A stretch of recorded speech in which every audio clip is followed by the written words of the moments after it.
Bullitt County 911. Di mana lokasi darurat Anda? 219 Bentwood, Dr. Shepherdsville, Kentucky, 40.165. Tetangga saya baru datang ke pintu lalu pingsan dan saya tak bisa membangunkannya. Oke, dia bernapas. Dia bernapas. Berapa usianya? Saya kira dia berusia awal 30-an. Anak-anak itu sekarat, mereka sekarat, anak-anak itu. Dan sekarang dia berteriak bahwa anak-anaknya sekarat. Aku tidak tahu, bahkan namanya pun aku tak tahu. Shepherdsville, Kentucky, komunitas kecil dan tenang di selatan Louisville, di mana warga saling mengenal dan kejahatan kekerasan jarang terjadi. Namun pada musim gugur, tahun 2023, masalah seorang ibu diam-diam semakin menumpuk di balik pintu tertutup. Tiffany Lucas berusia 32 tahun, membesarkan dua putranya, Jaden yang berusia 6 tahun, dan Morris yang berusia 9 tahun. Teman-teman dan kerabat mulai menyadari perubahan perilaku yang mengkhawatirkan pada dirinya. Pagi 8 November 2023, keseimbangan rapuh antara peran ibu tunggal dan kesehatan mentalnya runtuh. Ini adalah 911. Ya, di 219 Jalan Bentwood. Istri saya sedang ditelepon. Saya baru pulang dari rumah tetangga, anak-anak dia di tempat tidur berdarah. Seorang anak berdarah di atas ranjang. Ya, di rumah tetangga. Oke, saya tidak. Tidak ada apa-apa, kawan. Kamu baik-baik saja. Kita tahu apa yang terjadi padanya. Aku tidak tahu. Kami baru menemukan tetangga kami, ibu mereka sangat panik di halaman rumahku. Ada darah di tempat tidur, di seluruh tempat tidur. Ada senjata, ada 2 orang. Mereka berdua di sini. Mereka masih bernapas. Ada 2 anak. Ya, Bu. Dan Anda tidak bisa menemukan luka tembak pada dirinya. Saya tak lihat luka tembak, tapi ada selongsong peluru di sini dan wajahnya berdarah. Dan ibu mereka ada di jalan masuk rumah kami, tergeletak di tanah.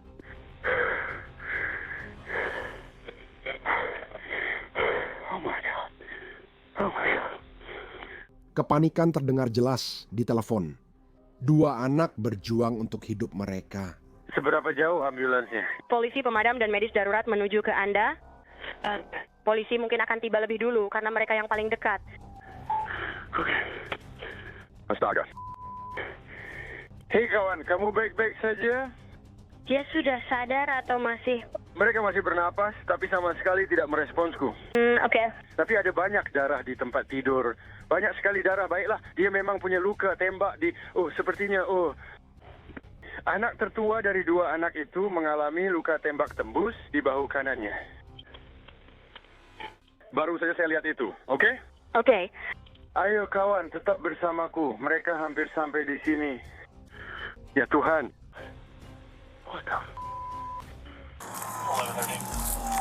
Apakah dia sadar? Apakah dia sadar? Bu, siapa nama Anda? Saya tidak bisa mendengar Anda. Tiffany. Baiklah, Tiffany. Aku akan mengganti borgol ini, oke? Lalu aku akan membalikkanmu. Aku akan mendudukkanmu. Baik? Aku akan mengangkat tanganmu supaya bisa melepas ini. Jangan melawan. Mengerti? Oke, dengarkan aku. Aku akan pegang lenganmu, lalu kamu berguling ke sini. Oke, kamu akan duduk bersamaan. Mengerti? 1, 2, 3. Lipat kaki ke dalam, buat posisi, sentuhkan lutut ke samping dan tanah. Sekarang kita akan berguling lagi ke arah ini, dan saya akan membantu kamu berdiri. Oke, siap? 1, 2, 3.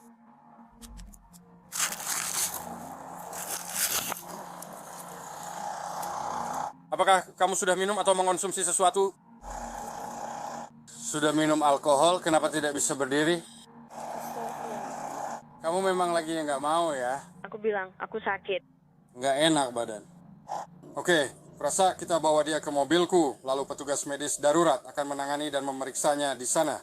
Mereka mendudukkannya, mengganti borgol, dan mencoba memindahkannya ke mobil patroli. Dia hampir tidak bisa berdiri, bicaranya pun sangat pelan. Dia ada di sini saat saya datang. Saya tak membacakan hak Miranda atau menanyainya. Saya hanya mengganti borgol, membantunya berdiri, dan membawanya ke mobil. Kenapa dia diborgol? Kenapa dia dibawa? Dia mengaku pada seseorang telah menembak anak-anaknya. Kita tidak tahu siapa. Ada ayahnya atau pria ini yang mengaku melakukannya? Dia datang ke sini setelah jatuh di jalan masuk. Istrinya melihat Christina sudah ambil pernyataan. Dia bilang pada istrinya telah menembak anak-anaknya. Istrinya lalu melihat mereka dan kembali ke sini. Dan ini orangnya di sini. Ya, pria berbaju hijau dan wanita bercelana hitam dan berbaju hijau itu. Christina sudah mengambil pernyataan dari mereka. Borgolnya sudah saya ganti, jadi tidak perlu khawatir. Saya membalik ke dia, memiringkan, mengangkat dan memasukkannya ke mobil saya. Dia sudah tahu dia ditahan, kan? Oh ya, dia tahu. Satu-satunya hal yang dia katakan kepada saya sejak itu adalah apakah mereka masih hidup? Di dalam rumah, para medis berjuang untuk menyelamatkan kedua putranya, keduanya terluka parah. Ada berapa orang di sini? Satu anak di sini, satu di sana. Apakah mereka bernapas kaku? Satu dipompa dadanya, satu lagi masih bernapas. Keduanya tertembak di kepala.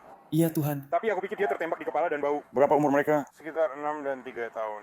Oh, mereka masih sekecil itu? Mereka masih baik. Ya, mereka masih baik. Ya Tuhan. Anak-anak langsung dibawa ke ambulans yang sudah menunggu. 207, ini adalah Regu 7 Bullitt County. Dalam perjalanan ke fasilitas Anda, membawa anak sekitar 7 sampai 8 tahun. QSO di kepala. Kami sudah mendapatkan kembali denyut nadi dan mendapat pengawalan polisi. Diperkirakan 10 menit lagi tiba di fasilitas Anda. Perlu bantuan lebih lanjut? Saat para anak laki-laki dibawa ke rumah sakit, para detektif masuk ke kamar tidur tempat kejadian itu dan menyampaikan apa yang mereka lihat kepada petugas di luar. Saya belum memindahkan apapun. Ada 4 selongsong peluru, 2 di atas tempat tidur, 2 di lantai. Tapi dia menembak minimal 4 kali. Menjelang tengah hari, Tiffany Lucas dimasukkan ke dalam mobil patroli dan dibawa ke kantor sheriff. Kasus terhadapnya sudah sangat memberatkan. Namun, kata-katanya tetap terputus-putus dan mengganggu. Aku menembak telingaku sendiri. Kamu menembak telingamu sendiri? Telinga yang mana? Aku tidak melihat apa-apa. Tidak ada apa-apa di sana. Oke. Kami akan membawanya kembali ke ruang wawancara. Aku harus masuk dan menyalakan. Jadi kamu mau tunggu sampai aku sampai di sana. Dengan begitu kita bisa mengawasinya dan tetap memperhatikannya. Oke? Ini tidak benar. Siapa yang tidak benar? Orang-orang tidak benar. Mereka memangsa anak-anak itu memang tidak benar. Komentarnya terus semakin jauh dari kenyataan. Dia tanya, kamu pakai anting benar? Oke, tenang saja. Tidak apa-apa. Itu tidak ada hubungannya dengan ini. Itu berarti segalanya. Kamu kacau, kamu sakit.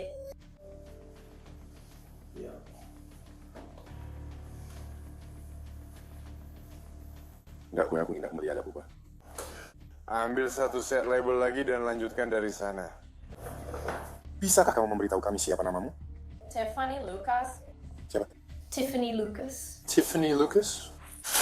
Dalam beberapa jam, dia akan duduk di ruang interogasi, di mana detektif menekannya untuk jawaban dan ucapannya pada mereka makin sulit dipahami. Aku merasa dimanipulasi dengan permainan, batu, dan berbagai hal untuk memanipulasi anak-anakku dan pikiranku. Siapa? Semua sistem permainan itu dan kamu tahu semuanya. Dia terobsesi pada video game dan elektronik, yakin bahwa benda-benda itu bisa mengendalikan keluarganya. Permainan yang kamu maksud? Iya, seperti PlayStation, semua permainan yang dimainkan anak-anak. Iya. Yaitu memanipulasi pikiran mereka dan kemudian mereka bisa mendengar pikiranku. Para penyelidik akan bersaksi bahwa ledakan-ledakan emosinya itu konsisten dengan apa yang dia katakan sejak awal, bahwa dia telah, kutip, dimanipulasi melalui Facebook, internet, atau Wi-Fi untuk melakukan apa yang dia lakukan. Detektif berusaha mengingatkannya pada kejahatan utama, yaitu perbuatannya terhadap anak-anaknya. Berapa usia anak laki-lakimu? Jaden 9 tahun, Morris 6 tahun. Well, hari ini saya akan bicara denganmu tentang apa yang terjadi sebelumnya. Oke, tapi bisakah kamu bisa ceritakan sedikit tentang dirimu? Maksud saya, kamu berasal dari mana atau di mana kamu dibesarkan atau hal-hal seperti itu. Aku tahu aku kelihatan aneh, tapi aku tidak gila. Hah? Aku tahu aku kelihatan aneh, tapi aku tidak gila. Aku tidak berpikir kamu kelihatan aneh. Aku cuma mencoba. Kamu tahu, kalau aku mau bicara dengan seseorang, aku lebih suka tahu siapa mereka. Kamu tahu, aku bisa ceritakan sedikit tentang diriku. Aku sangat mencintai anak-anakku. Kamu ceritakan sedikit tentang dirimu, oke? Aku sangat mencintai anak-anakku. Aku sangat mencintai anak-anakku. Aku tidak akan pernah menyakiti mereka. Dia bersikeras. Dia adalah seorang ibu yang penuh kasih, tapi hampir dalam waktu yang bersamaan, dia menyalahkan faktor luar atas apa yang telah dia lakukan. Aku membiarkan mereka main video game dan aku kurang fokus seperti seharusnya. Kamu tahu, dan mereka video game itu di YouTube dan anak-anak itu benar-benar mengacaukan pikiran mereka. Kamu belum pernah dengar itu sebelumnya? Maksudku iya. Seperti mama, aku benar-benar merasa itu memanipulasi anak-anak dan mereka masuk ke rumah anak-anak. Dan kamu tahu, merusak urusan keluarga. Itulah yang aku rasakan. Maksudku kamu bisa saja benar. Aku benar. Dan aku tahu aku benar dan kamu juga tahu. Kamu tahu itu. Maksudku, Kamu pasti tahu. hal-hal yang ada di internet yang bisa kamu akses sekarang itu buruk sekali. Itu menjijikkan. Itu sangat buruk untuk anak-anak dan mereka harus berhenti. Anak-anakku itu malaikat yang cantik, kamu tahu, dan... Apakah mereka berperilaku buruk sebelumnya? Baca. Tidak. Dan mereka sempurna. Mereka begitu. Kamu belum tahu apa yang terjadi pada mereka hari ini. Bisa kamu ceritakan itu padaku? Baru saja aku melakukannya. Baru saja aku melakukannya. Kontradiksi dalam dirinya sangat jelas. Dia mengaku sangat mencintai putra-putranya, tapi menyalahkan YouTube dan video game karena telah merusak mereka. Kerabat menyebut layanan perlindungan anak pernah dipanggil ke rumah itu sebelumnya, sebagai tanda peringatan ada yang tidak beres. Ketika didesak, Lukas menyebutkan sebuah nama. Aku merasa seperti seseorang mencoba memanipulasi aku melalui ponselku. Kamu tahu, memanipulasi aku di rumahku, melakukan sesuatu padaku. Apa yang mereka lakukan padamu? Memanipulasi pikiranku. Parker Borders, namanya Parker Borders. Bagaimana dengannya? Dia tinggal di Bardstown, dan aku cukup yakin dia sudah memanipulasi pikiranku selama 3 tahun. Serius? Lewat ponselku, menaruh barang-barang di rumahku, seperti hal-hal nyata, jahat, gelap, aneh, seperti mencoba.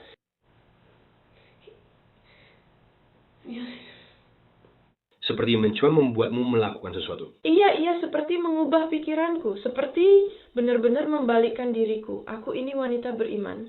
Aku tidak melakukan. Iya. Kamu tidak memukul atau menyakiti anakmu, kamu melindungi mereka, dan aku juga merasa harus melindungi anak-anakku. Serius ya? Aku sangat mencintai anak-anakku. Aku tahu kamu memang begitu. Aku tidak akan pernah melakukan hal seperti ini, kecuali seseorang memanipulasiku. Bagi Lukas, Parker Borders adalah orang yang menyerbu pikirannya, membalikkan pikirannya, dan membuatnya tidak mampu melindungi anak-anaknya. Jadi menurut Parker memanipulasimu sampai menyakiti anak-anakmu? Apakah dia benar-benar memberitahumu secara langsung? Tidak, tapi dia mengontrol ponselku, semua tagihanku atas nama dia. Dia terlalu banyak punya akses ke aku, tahu kan? Jadi aku merasa dia memanipulasi pikiranku, tahu kan?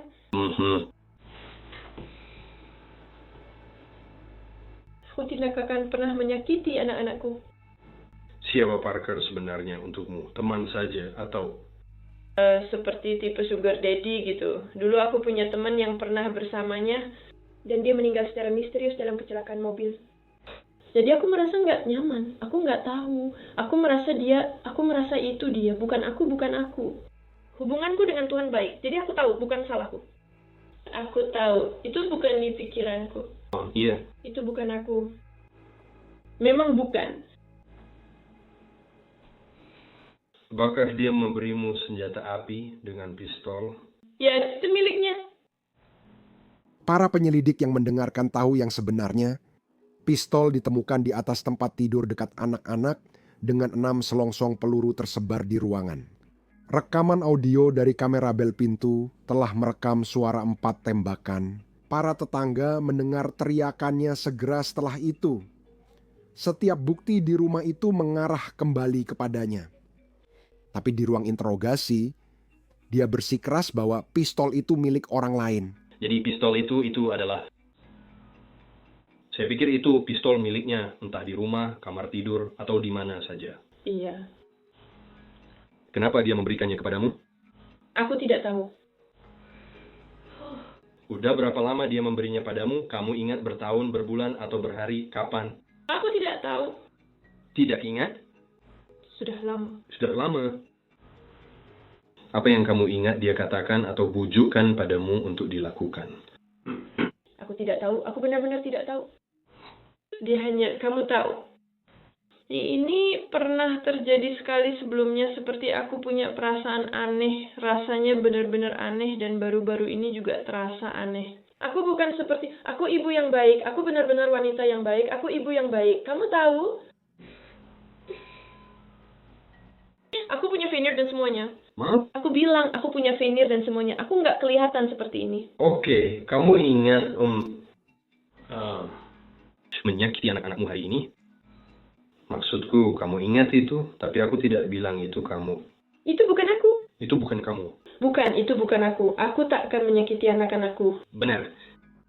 Jawabannya tidak masuk akal. Detektif mencoba lagi, tapi dia tetap bersikeras bahwa dirinya tidak bersalah. Mereka mencatat semua kontradiksi. Bagi mereka, faktanya sudah jelas, tapi bagi Lukas, kenyataan adalah target yang selalu berubah. Selalu salah orang lain, selalu ada manipulasi. Memanipulasi. Kata favoritmu adalah memanipulasi. Melalui telepon. Wifi semua itu. Sekarang, setelah dia memanipulasi dan mendorongmu untuk melakukan ini, apa nih, kamu ingat menembakkan senjata ke mereka hari ini? Maksudku, kamu ingat itu, kan? Tidak? Kamu tahu berapa kali kamu menarik pelatuk hari ini? Tidak? Biar aku tanya ini padamu. Setelah kamu melukai anak-anakmu dengan pistol, apakah kamu pikir mereka sudah meninggal atau kamu pikir mereka hanya terluka dan akan baik-baik saja? Karena mereka keduanya baik-baik saja. Tidak bukan ada satu pun dari mereka yang meninggal. Tapi apa yang kamu pikirkan? Apakah kamu pikir kamu telah membunuhnya? Aku tidak ada tahu. Aku kehabisan kata-kata. Kamu pergi ke rumah sebelah untuk mengetuk pintu tetangga untuk meminta bantuan, kan? Oke, waktu kamu ke sana, untuk apa kamu ke sana? Hanya untuk minta bantuan? Ya. Oke. Jadi saya kira karena Anda pergi ke sana untuk meminta bantuan, Anda melihat bahwa anak-anak Anda sudah terluka, kan? Berdarah, Anda melihat itu, kan? Maksud saya tahu ini sulit dipikirkan dan saya tahu itu bukan Anda. Saya tahu itu bukan Anda. Maksudnya saya tahu Anda sedang berdimanipulasi seperti yang Anda katakan. Saya tidak mengerti itu, tapi secara fisik Anda yang menarik pelatuknya meskipun itu bukan Anda. Menuaris mendorong untuk melakukan itu atau memanipulasi Anda untuk melakukan itu. Anda yang menarik pelatuk senjata itu. Apakah itu benar? Itu tidak benar. Bagaimana putra-putramu bisa tertembak? Aku benar-benar tidak tahu. Kamu tidak tahu. Aku tidak punya kata-kata. Berapa lama setelah anak-anakmu terluka? Berapa lama? Apakah kamu langsung pergi ke sebelah untuk minta bantuan atau kamu menunggu sebentar atau tapi menurutmu itu kecelakaan hari ini atau kamu memang berniat menembak? Aku tidak bisa bicara lagi. Hei, tolong lihat aku sebentar. Berapa kali kamu menembak masing-masing dari mereka? Beberapa kali? 1 kali, 2 kali? Aku nggak punya kata-kata. Aku nggak punya kata-kata. Sedang memang kalian menembak mereka. Maksudmu, kamu terus menarik pelatuk sampai peluru habis. Enggak, aku cuman nggak punya apa-apa untuk dikatakan sekarang. Ada orang lain yang menginap dengan kamu dan anak-anak tadi malam?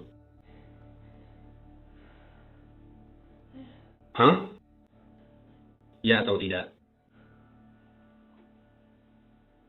Hei, aku tahu kamu mendengarku. Ya atau tidak? Aku tidak yakin, aku tidak. Aku tidak tahu. Rasanya seperti dia tinggal di rumahku. Aku juga merasa ini sangat aneh. Iya. Aku sudah mencoba mengusirnya. Aku tidak tahu apa yang terjadi. Para detektif menekan lebih keras mencoba mendapatkan jawaban yang jelas. Tapi jawabannya tetap mengelak. Setengah pengakuan, setengah paranoia, dia terus kembali membicarakan Parker Borders. Parker? Parker udah di rumah hari ini. Hei, Jawab. Aku tidak sepenuhnya tahu. kamu tidak tahu. Aku tidak sepenuhnya tahu. Kamu tidak tahu apakah dia ada di rumah hari ini? Tidak. Aku merasa dia mempermainkan pikiranku, datang dan pergi begitu saja. Baik, nggak masalah. Tapi kamu benar-benar melihatnya. Dia datang ke rumahmu hari ini. Ya atau tidak? Tidak. Ya, mungkin saya kira. Tidak. Oke, apakah ada orang lain di rumahmu hari ini selain kamu atau anak-anakmu? Tidak. Bagi para penyelidik, namanya sama misteriusnya dengan kisahnya. Mereka tak tahu apakah dia benar-benar nyata atau hanya imajinasi dari pikirannya yang mulai kacau. Menariknya, ada seseorang bernama itu di Bardstown, tercatat dalam obituari 2020 sebagai putra Parker Borders, yang membenarkan nama itu berasal dari daerah setempat. Namun tidak ada catatan pengadilan, laporan polisi, atau liputan media yang mengaitkannya dengan kasus ini. Jika Parker berperan di sini, catatan publik tidak memberikan bukti apapun. Perdebatan itu kemudian terhenti dan beralih ke jalur pertanyaan baru. Apakah dia memahami apa yang telah terjadi pada anak-anaknya? Apakah Anda khawatir soal kondisi putra-putra Anda? Ya, saya tidak bisa berhenti memikirkannya. Apakah mereka baik-baik saja? Mereka berdua baik-baik saja. Aku tidak bisa berhenti memikirkan mereka. Aku bahkan tidak...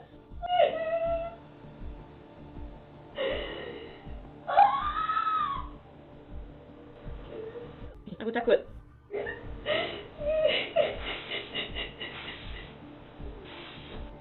Kamu takut apa? Kehilangan anak-anakku. Mam? Ulangi lagi. Kehilangan apa? Anak-anakku. Baiklah. Ya, aku tahu kamu bilang kamu punya ibunya yang baik, dan aku percaya itu, dan kamu bilang kamu mencintai mereka. Aku juga percaya itu. Aku benar-benar percaya. Tapi tak kamu cuma mencintai mereka. Hanya ingin tahu apa yang membuatmu mesti menembak mereka. Kamu tahu itu sulit untuk aku pahami. Aku berharap aku bisa mendengar jawabanmu. Kenapa ya, Pak? Kamu pikir Parker memanipulasi kamu sampai kamu menembak anak-anakmu sendiri? Aku tahu pada akhirnya siapa aku sebagai seorang ibu dan sebagai pribadi. Aku tahu Tuhan tidak akan melakukan itu padaku, tapi aku tahu manusia bisa melakukannya dan sistem. Dan aku hanya tahu. Iya. Apa yang aku tahu? Itu saja. Dan itu saja. Jelas bahwa Tiffany Lucas tidak sehat dan dia sendiri menyadari hal itu. Dia meminta untuk dievaluasi. Saya butuh evaluasi psikologis. Segera. Apakah Anda pernah berbicara dengan psikiater atau psikolog sebelumnya? Ya. Ya. Kamu pikir mereka bisa? Aku perlu evaluasi mental sekarang juga. Menurutmu mereka bisa membantu? Aku tak ada lagi yang bisa dikatakan sampai evaluasi mental selesai. Menurutmu mereka akan membantumu mencari? Ya. Namun mengapa kamu menembak mereka? Aku tidak melakukannya. Dan Tuhan siapa yang melakukannya? Aku sudah bilang padamu. Tidak, kamu belum bilang. Siapa yang menembak mereka kalau bukan kamu? Siapa yang menembak mereka kalau bukan kamu? Siapa? Katakan padaku siapa yang melakukannya. Hei, katakan padaku siapa yang melakukannya. Bisakah kirim polisi mental saja padaku? Bisakah kamu membawaku ke rumah sakit jiwa saja? Kami akan membantumu di sana. Tapi jika bukan kamu yang melakukannya, siapa? Aku tak ada lagi yang mau dikatakan. Bapa kami di surga, dimuliakan namamu, datang kerajaanmu, jadilah kehendakmu di bumi seperti di surga. Berilah rezeki hari ini. Kata-katanya berubah menjadi doa, sebagai cara untuk menutup diri dari para detektif di seberang meja. Selama beberapa menit, ruangan itu hening, hanya dipecahkan oleh gumaman doanya. Lalu, hampir tiba-tiba, dia kembali berbalik. Fokusnya tidak lagi pada Tuhan, tetapi pada anak-anak lelakinya. Di mana anak-anak saya? Aku tidak bisa mendengarmu. Di mana anak-anak saya? Aku tidak bisa mendengarmu. Di mana anak-anak saya? Oke, mereka ada di rumah sakit. Apa keadaan mereka? Mereka dalam kondisi seperti apa? Keduanya masih hidup. Mereka dalam kondisi kritis. Itu percakapan bermakna terakhir di wawancara itu. Para detektif telah mendengar semua yang mereka perlukan. Penyangkalannya, cerita manipulasi, doanya, dan kini permohonannya tentang nasib anak-anaknya. Sesi tersebut berakhir bukan dengan pengakuan atau kejelasan, tetapi dengan dua anak yang berjuang untuk hidup mereka dan seorang ibu yang tidak mampu atau tidak mau menjelaskan mengapa dia menarik pelatuknya. Ketika pemeriksaan berakhir, para detektif mengawal Tiffany Lucas keluar dari ruang wawancara dan masuk ke rantai tahanan penjara. Pada hari yang sama, kedua putranya meninggal dunia akibat luka-luka mereka di rumah sakit. Lucas dimasukkan ke pusat penahanan Bullitt County, didakwa dengan 2 tuduhan pembunuhan, dan uang jaminannya ditetapkan sebesar 2 juta. Sejak saat itu, dia tidak akan pernah bebas lagi. Dia menunggu hampir setahun di tahanan. Seiring proses hukum, berbagai permohonan diajukan, sidang digelar, dan pengacaranya memberi sinyal sedang menyiapkan pembelaan dengan alasan gangguan jiwa. Namun Lucas tetap berada di balik jeruji sepanjang waktu itu. Kasusnya perlahan-lahan menuju persidangan. Hampir setahun setelah penangkapannya, Tiffany Lucas membatalkan pembelaan gangguan jiwa yang sempat diajukan pengacaranya dan malah masuk ke ruang sidang di Bullitt County untuk mengaku bersalah. Ini pengakuan terbuka tanpa kesepakatan atau keringanan hukuman. Ini membuat masa depannya sepenuhnya berada di tangan hakim. Masa depan ditentukan pada November 2024 saat gedung pengadilan dipenuhi keluarga, tetangga, wartawan, dan warga Shepherdsville, Kentucky. Kerabat Jaden dan Morris berbicara tentang ulang tahun yang tidak pernah dirayakan, pencapaian yang terhenti, dan kesedihan yang kini mendefinisikan keluarga mereka. Salah satu saksi adalah nenek Jaden. Bagi beliau, kehilangan ini hampir tak tertahankan. Kamu tahu, kami sangat menyayangi Jaden dan Morris. Kamu telah menghancurkan hidup kami. Dan kamu tahu bahwa kamu bisa saja memberikan anak-anak itu kepada kami dan kami pasti akan merawat mereka. Tapi kamu telah bersikap egois. Hatiku hancur berkeping-keping. Di setiap detik dalam sehari aku merasa sakit. Dan aku harap mereka memberimu 2 hukuman seumur hidup. Tanpa peluang bebas bersyarat. Aku ingin kamu menderita seperti aku menderita sekarang. Dari kala pada pantas mendapatkan itu. Dan kami semua sangat mencintainya, Jaden dan Morris. Aku tidak punya hal lain untuk dikatakan. Dia tahu, dia telah menghancurkan kami.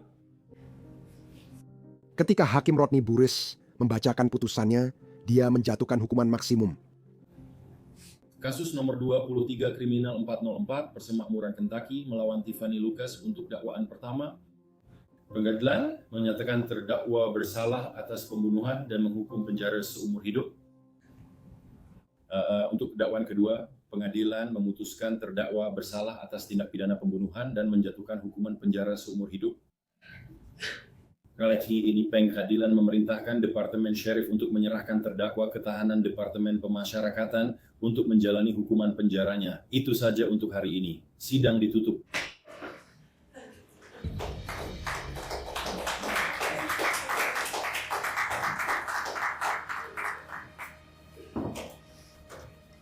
Dia seharusnya dihukum lebih berat. Hukuman seumur hidup hanya 20 tahun. Setelah itu dia bisa ajukan pembebasan bersyarat. 20 tahun lagi usianya sekitar 52 tahun dan masih bisa punya anak di usia itu.